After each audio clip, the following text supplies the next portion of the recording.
Hello friends, I am doctor Santpal Sangwan और आज मैं एक बड़े ही ज़रूरी टॉपिक को लेके आया हूँ कि वे प्रोटीन से हेयर लॉस होता है। क्या ये बात सच है कि नहीं है, इसको हम अच्छे से डिटेल में समझेंगे।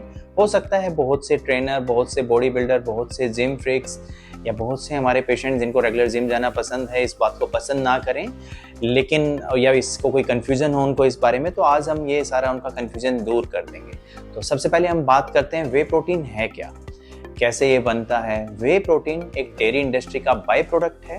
जब भी हम मिल्क से पनीर बनाते हैं तो जो अपना लिक्विड जो बचता है उसको हम वे बोलते हैं, जिसमें कि आपका फैट, प्रोटीन, कार्बोहाइड्रेट और लैक्टोज होता है। और इसको जब हम कंसंट्रेट करते हैं और ज़्यादा कंसंट्रेट करते हैं ले जाके, तो हम वे प्रोटीन कंसंट्रेट बोलते हैं, जिसमें कि प्रोटीन के अलावा आपका फैट, लैक्टोज और कार्बोहाइड्रेट हो सकता है। एक दूसरा टाइप का भी वे प्रोटीन होता है जिसको वे प्रोटीन आइसोलेट बोलते हैं। उसमें बेसिकली क्या होता है कि आप वे प्रोटीन कंसंट्रेट को और फर्दर प्रोसेस करें और उसमें से फैट को बिल्कुल जीरो कर दें, कार्बोहाइड्रेट और लैक्टोज को कम कर दें और प्रोटीन को बढ़ा दें, या कुछ कोई ऐड करना चाहते हैं तो कुछ वो ऐड कर दें, तो उसको हम वे प्रोटीन आइसोलेट बोलते हैं। तो बेसिकली आप जैसा कि आप समझ सकते हैं कि वे प्रोटीन कैसे निकलता है, कैसे बनता है। और मिल्क को जब भी हम देखते हैं तो मिल्क में दो तरह के प्रोटीन होते हैं, 80% कैसेइन प्रोटीन जो कि हमारे को पनीर की फॉर्म में मिलता है, और 20% वे प्रोटीन। अब बहुत कि ये वे प्रोटीन इतना फेमस क्यों हो गया, हर कोई वे प्रोटीन के बारे में बात क्यों कर रहा है, तो इसके भी कुछ कारण हैं। पहली बात कि हम नॉर्मल हमारी बॉडी रिक्वायरमेंट 1 ग्राम पर केजी बॉडी वेट होती है, तो ज़्यादातर हम नॉर्मल जो प्रोटीन लेते हैं तो यदि अच्छे से लेते हैं तो पूरा हो जाता है। लेकिन बहुत से वेजिटेरियन में कई बार जो मिल्क और ये सब भी नहीं लेते हैं, उनमें इसकी कमी पूरी नहीं हो पाती, तो उन्हें वे प्रोटीन से बेनिफिट मिल जाता है। फिर जो जिम ट्रेनर या जो काफ़ी एक्सरसाइज करते हैं, उनकी रिक्वायरमेंट कई बार 1.5 to 1.7 ग्राम पर केजी बॉडी वेट भी बढ़ जाती है, जिससे कि उन्हें ज़्यादा प्रोटीन चाहिए जो कि नॉर्मली नहीं मिल सकता, वो वे प्रोटीन से ही मिल सकता है। तीसरा, क्योंकि अब नॉर्मल प्रोटीन के लिए हमें बहुत सारा मटेरियल यूज़ करना पड़ेगा, जबकि वे प्रोटीन में जैसा कि मैं कंपेयर करूं तो करीब 200 लीटर ऑफ मिल्क से 1 केजी वे प्रोटीन बनता है, तो ये बड़ा कंसंट्रेटेड है, इजी टू कैरी है। फिर जब भी हम एक्सरसाइज करते हैं तो एक पीक पॉइंट आता है हैवी एक्सरसाइज के 10 मिनट के बाद, जिसमें purest form of protein he absorb होता है, तो वे प्रोटीन उसके लिए एक बड़ा अच्छा सोर्स है। आप एग्स या दूसरी चीज़ लेंगे तो वो पूरा एब्जॉर्ब भी नहीं होगा, तो इससे हमारी मसल ग्रोथ और ये सब काफ़ी ज़्यादा होती है। अब ये सब चीज़ें हमें पता लग गया कि इसके क्या फ़ायदे हैं। अब हम बात करेंगे कि वे प्रोटीन सच में हेयर लॉस कोज करता है या फिर सिर्फ बातों में, या बहुत से डॉक्टर वैसे ही बोल देते हैं। तो डेफिनेटली ये करता है, कुछ इसके कारण हैं। सिर्फ प्रोटीन की वजह से हेयर लॉस होता है, ये बिल्कुल गलत बात है। प्रोटीन के तो हमारे हेयर बने ही हैं, तो इससे तो बल्कि मसल और हेयर ग्रोथ और होती है, लेकिन इसमें कुछ चीज़ें होती हैं जो कि हेयर लॉस कोज करती हैं, जिसके बारे में बात करूंगा। और मैं कुछ स्टडीज़ भी हुई हैं इसकी, जो मैं इसके बाद बताऊंगा, और आपको उसके लिंक भी आपको इसके लास्ट में आपको मिल जाएगा। तो क्या क्या कारण है जिनकी वजह से हेयर लॉस होता है वे प्रोटीन में।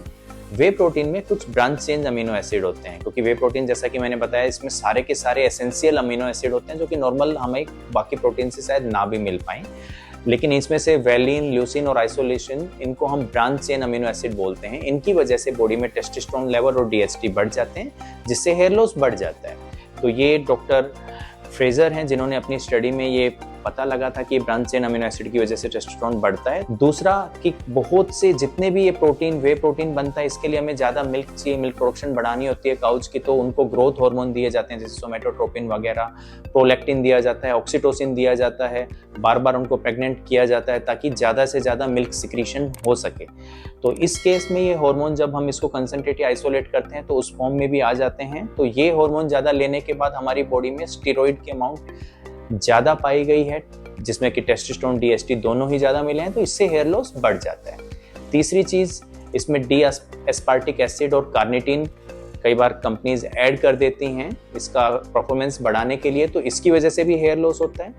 फोर्थ थिंग, कार्निटीन और DHEAs, इनकी वजह से जो कि इसमें एडिड होता है तो भी हेयर लॉस बढ़ सकता है। फिर पांचवी चीज़, जो ज़्यादा जिम नहीं करता उसे वे प्रोटीन की नीड नहीं है, क्योंकि इसे एब्जॉर्ब करना इतना ईजी भी नहीं है कई बार, तो इसकी वजह से कुछ अमीनो एसिड जो हम ज़्यादा ले लें वे प्रोटीन, तो वो इनडाइजेस्टेड या अनएब्जॉर्ब रह जाते हैं, तो वो हमारी किडनी को अफेक्ट कर सकते हैं, हमारी इंटेस्टाइन को अफेक्ट कर सकते हैं, और उसकी वजह से भी हेयर लॉस बढ़ जाता है। इसके अलावा हर किसी को वे प्रोटीन की नीड नहीं होती। हम ट्राई करें, नेचुरल डाइट में भी बहुत से प्रोटीन के अच्छे सोर्स हैं, जैसे कि मिल्क खुद, पनीर, दालें, चने, स्प्राउट्स, सोयाबीन या टोफू, इसके अलावा जो नॉन वेजिटेरियन है उनके लिए चिकन, फिश, ये सब भी प्रोटीन के बड़े अच्छे सोर्स हैं और हम चाहें तो इससे लगभग रिकवर कर सकते हैं। तो हमें ट्राई करना चाहिए कि कोशिश करें नेचुरल प्रोटीन से कवर करने का। उससे भी नहीं होता तो हम वे प्रोटीन करें।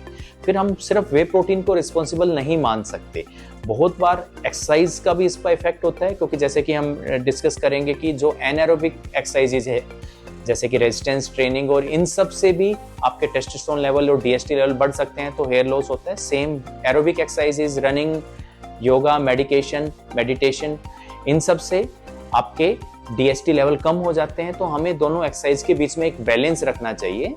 दूसरा, ये जो आप हर बार सुन रहे हैं कि वे प्रोटीन से या इससे हेयर लॉस होगा, एक्सरसाइज करने से हेयर लॉस होगा, ये सिर्फ उनमें ही होगा जो प्री डिस्पोज्ड हैं, जिसमें जेनेटिकली कोई ऐसा इश्यू नहीं है, तो आप बिल्कुल मत डरिए एक्सरसाइज करने से या वे प्रोटीन लेने से।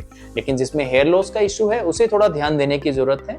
फिर भी आपको इसमें कोई कंफ्यूजन हो, कुछ चीजें ना समझ में आई हो, तो इस पे आप कमेंट्स में वो सब मेंशन कर दीजिए। और आपको वीडियो अच्छा लगा तो इसे लाइक एंड शेयर कीजिए। Thank you.